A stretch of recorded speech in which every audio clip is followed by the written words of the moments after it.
Hello friends, আসসালামু আলাইকুম। আশা করি সকলেই ভালো আছেন। আল্লাহর রহমতে আমিও ভালো আছি। আজকে আমি আপনাদের তৈরি করে দেখাবো চিকেন বিরিয়ানি। ছোট থেকে বড় সকলেই এই বিরিয়ানিটা পছন্দ করে। তো আমি এখানে 1 কেজির মতো ব্রয়লার মুরগির মাংস ছোট ছোট টুকরো করে কেটে পরিষ্কার পানি দিয়ে ধুয়ে পানিটাকে ঝরিয়ে নিয়েছি। তো এখন একটা পাত্রে আমি মাংসের টুকরোগুলো ঢেলে দিয়ে এর মধ্যে পরিমাণ মতো মশলা দিয়ে 1 ঘন্টা ম্যারিনেট করে রেখে দেবো। এখানে দিয়ে দেবো আমি পরিমাণ মতো লবণ, আর হাফ চামচের চাইতে একটু বেশি মরিচের গুঁড়া, আর সামান্য পরিমাণ দিয়ে দিব গোলমরিচের গুঁড়া। তো আপনারা ইচ্ছা করলে গোলমরিচের গুঁড়াটা দিতেও পারেন, নাও দিতে পারেন। তো এখন হাত দিয়ে ভালো করে নেড়েচেড়ে মশলাটা মিশিয়ে 1 ঘন্টা রেখে দেব।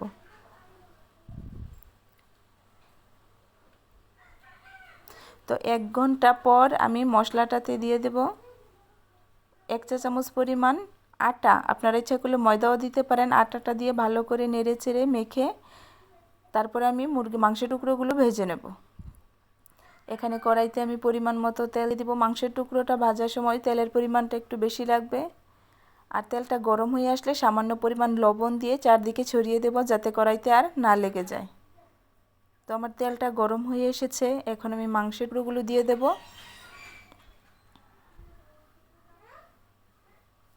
সবগুলো মাংসের টুকরো আমি একসাথে দিয়ে দিয়েছি। একটু সময় লাগবে, আপনারা ইচ্ছা করলে 2বারও ভাজতে পারেন। তো যখন এক পিঠ একটু লালচে লালচে কালার হয়ে আসবে, ঠিক তখন উল্টে দিতে হবে, তার আগে উল্টানো যাবে না, তাহলে মাংসটা খুলে যাবে। এইভাবে অল্প কিছুক্ষণ সময় পর পর মাংসগুলো নেড়ে চেড়ে একটু সময় নিয়ে ভেজে নিতে হবে। মোটামুটি আমার মাংসের কালারটা চেঞ্জ হয়ে এসেছে, আরও কিছুক্ষণ সময় নিয়ে মাংসটাকে ভাজতে হবে। তো একটু পর পর নেড়ে চেড়ে দিতে হবে, না হলে নিচের দিকে লেগে যাবে।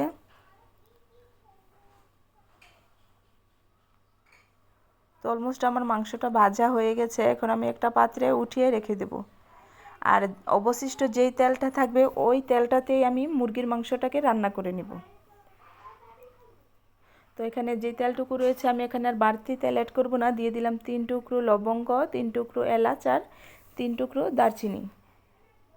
তারপরে দিয়ে দিব পরিমাণ মতো পেঁয়াজ। এখানে 1 কাপের মতো পেঁয়াজ আমি ব্যবহার করেছি, কম বেশি করে দিতে পারেন, সমস্যা নেই। আর দিয়ে দিব অল্প পরিমাণ লবণ। লবণটা কম দিতে হবে, কারণ মাংসটা ভাজার সময় আমি ওইখানে পর্যাপ্ত পরিমাণ লবণ দিয়েছি, সেই কারণে কম দিলাম।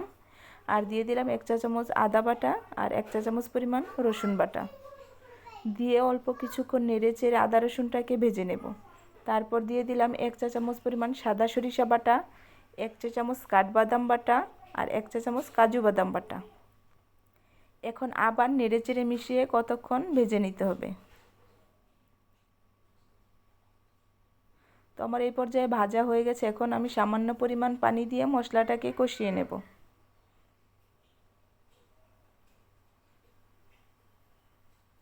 তো উপর দিয়ে যখন এরকম তেলটা ভেসে আসবে, তখন দিয়ে দেবো আমি 1 চা চামচ পরিমাণ মরিচের গুঁড়া। আপনারা ইচ্ছা করলে মরিচের গুঁড়াটা নাও দিতে পারেন। আর দিয়ে দিব 1 চা চামচ পরিমাণ জিরার গুঁড়া। আর ভেজে রাখা মাংসের টুকরোগুলো দিয়ে এখন নেড়ে চেড়ে অল্প কিছুক্ষণ সময় কষিয়ে নেব।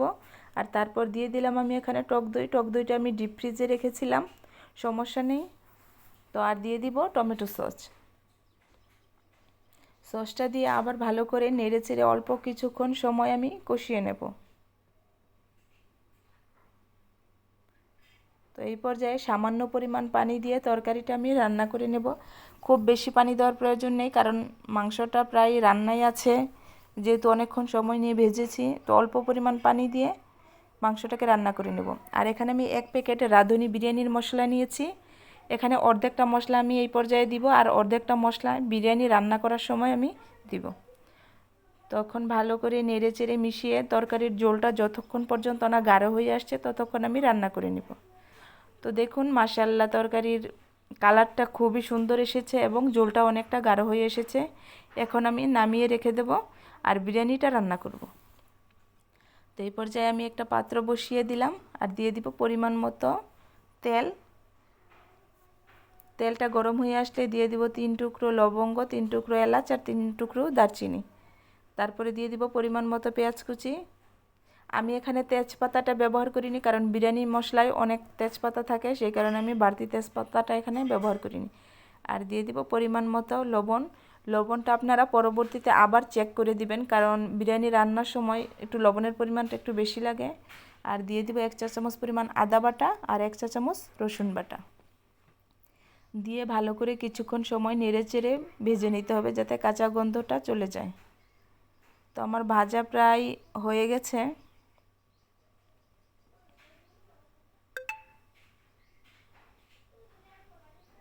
এখন আমি এর মধ্যে দিয়ে দেব পানি। আমি এখানে 1 কেজি পোলাওর চাল নিয়েছি, সেজন্য আমার পানির প্রয়োজন 2 কেজি। চালটা যেহেতু পুরনো, সেহেতু আমি 2 কেজি পানি দেব। যদি চালটা নতুন হয়ে থাকে তাহলে আপনারা 1.25 কেজি পানি দিবেন। 1 কেজি চালের জন্য পুরনো হলে 2 কেজি, আর যদি নতুন চাল হয় তাহলে 1.25 কেজি। আমি এখানে 1.25 কেজি পানি দিয়েছি আর 250 মিলি দুধ দিয়েছি, টোটাল 2 কেজি।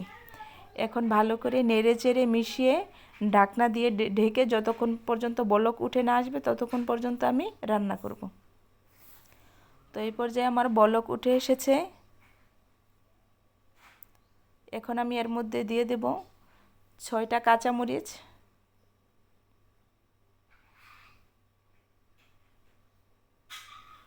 আর দিয়ে দিব বাকি অর্ধেকটা বিরিয়ানি মশলা।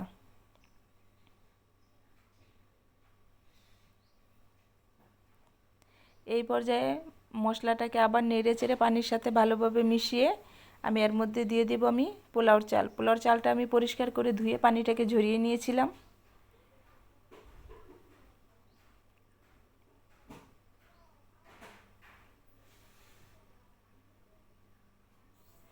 এখন আবার ভালো করে নেড়ে চেড়ে মিশিয়ে ঢাকনা দিয়ে আমি রান্না করব যতক্ষণ পর্যন্ত না বলক উঠে আসছে। দেখুন এই পর্যায়ে আমার খুব সুন্দর বলক উঠে এসেছে। এখন আমি আগে রান্না করা মুরগির মাংসগুলো দিয়ে দেব। তো আমার পাতিলটা একটু ছোট হয়ে গেছে, যেহেতু রান্না শুরু করে ফেলেছি ব্যাপার না, যেহেতু আমরা রান্না করি আমাদের কাছে এটা ব্যাপার না, একটু আস্তে আস্তে একটু সময় নিয়ে রান্নাটা করে নিতে হবে।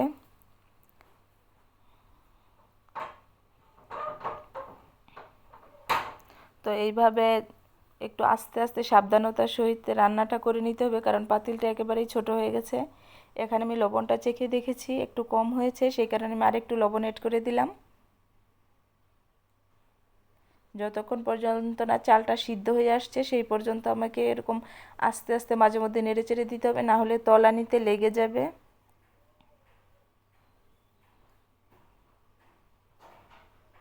আজকের সম্পূর্ণ রান্নাটা আমি লাকড়ির চুলায় করেছি। আর আপনারা জানেন তো লাকড়ির চুলায় রান্না করলে গ্যাসের চুলার চাইতে অনেকটা সময় কম লাগে, কারণ চুলায় প্রচুর পরিমাণ আঁচ থাকে। আর গ্যাসের চুলায় রান্না করলে খাবারটা খেতে অনেক মাটির চুলায় রান্না করলে খাবারটা খেতে অনেক টেস্টি হয়। তো আমরা যেহেতু গ্রামে থাকি, আমরা বেশিরভাগ রান্নাবান্নাই মাটির চুলায় করে থাকি লাকড়ি দিয়ে। তো আমার এই চুলাটা মাটির না, অবশ্য সিমেন্টের চুলা, লাকড়ি দিয়ে রান্না করি। তো এই পর্যায়ে আমার পোলাওটা একবারে হয়েই গেছে। এখন আমি দিয়ে দেবো 2 চা চামচ পরিমাণ ঘি। ঘিটা আমি আর বেশি ব্যবহার করব না, কারণ আমার পরিবার ঘিটা তেমন একটা খেতে চায় না। আর উপর দিয়ে দেবো আমি আগে থেকে করে রেখেছি পেঁয়াজ বেরেস্তা।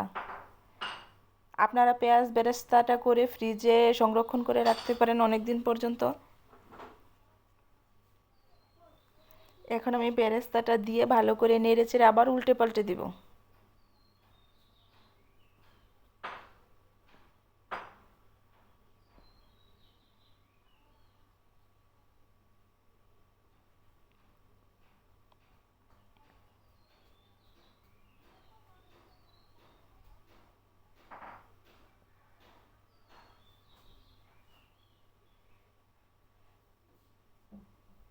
এই পর্যায়ে ঢাকনা দিয়ে ঢেকে আমি আরও কিছুক্ষণ দমে রেখে দেব। এই পর্যায়ে আবার আমি একটু নেড়েচেড়ে উপর দিয়ে আবার কিছু পেঁয়াজ বেরেস্তা ছিটিয়ে দিলাম। দেখুন মাশাল্লাহ কালারটা কতটাই সুন্দর হয়েছে আর কতটাই লোভনীয়, পারফেক্ট বাবুর্চিদের মতো রান্নাটা হয়েছে এবং কালারটাও খুব সুন্দর এসেছে। তো আমি আপনাদের একটু পরিবেশন করে দেখিয়ে দিচ্ছি যে কতটা ঝরঝরে হয়েছে বিরিয়ানিটা। মাশাল্লাহ খুব সুন্দর হয়েছে, খুব ঝরঝরে হয়েছে, খেতেও খুব সুস্বাদু হয়েছে। তো আপনারা অবশ্যই বাসায় ট্রাই করে দেখবেন।